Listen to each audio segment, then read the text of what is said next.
বাংলাদেশে নিযুক্ত ভারতীয় হাই কমিশনার প্রণয় ভার্মাকে আবারও তলব করেছে পররাষ্ট্র মন্ত্রণালয়। নয়াদিল্লি, কলকাতা সহ ভারতের বিভিন্ন স্থানে থাকা বাংলাদেশ মিশন নিয়ে উদ্ভূত নিরাপত্তা পরিস্থিতির পরিপ্রেক্ষিতে তাকে তলব করা হয়েছে। এ নিয়ে গত 10 দিনে দ্বিতীয়বার পররাষ্ট্র মন্ত্রণালয়ে তলব করা হলো প্রণয় ভার্মাকে।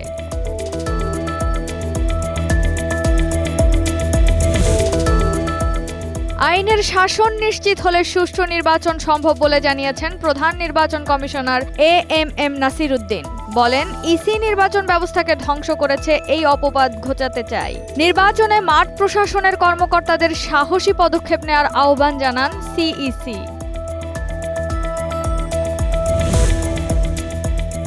জমিয়তে উলামায়ে ইসলামের সঙ্গে বিএনপির নির্বাচনী সমঝোতা হয়েছে বলে জানিয়েছেন দলটির স্থায়ী কমিটির সদস্য সালাহউদ্দিন আহমেদ। বলেন, যে সমস্ত আসনে তাদের সঙ্গে সমঝোতা হয়েছে সেখানে বিএনপির প্রার্থী থাকবে না। গুলশানে বিএনপি চেয়ারপারসনের রাজনৈতিক কার্যালয়ে সংবাদ সম্মেলনে এ কথা জানান তিনি।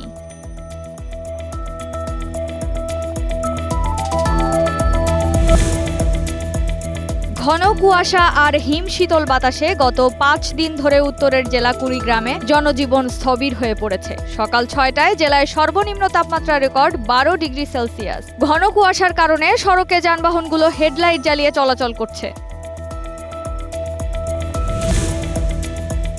যুক্তরাষ্ট্রের টেক্সাস অঙ্গরাজ্যের উপকূলের কাছে মেক্সিকান নৌবাহিনীর একটি ছোট বিমান বিধ্বস্ত হয়েছে।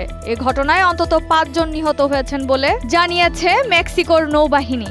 দুর্ঘটনায় 2 জন জীবিত উদ্ধার হয়েছেন, তবে একজন এখনও নিখোঁজ রয়েছেন।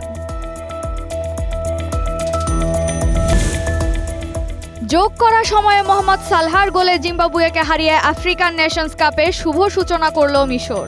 একতরফা দাপুটে ম্যাচে 3 ডজন আক্রমণের পরও জয় নিশ্চিত করতে শেষ সময় পর্যন্ত অপেক্ষা করতে হয় তাদের।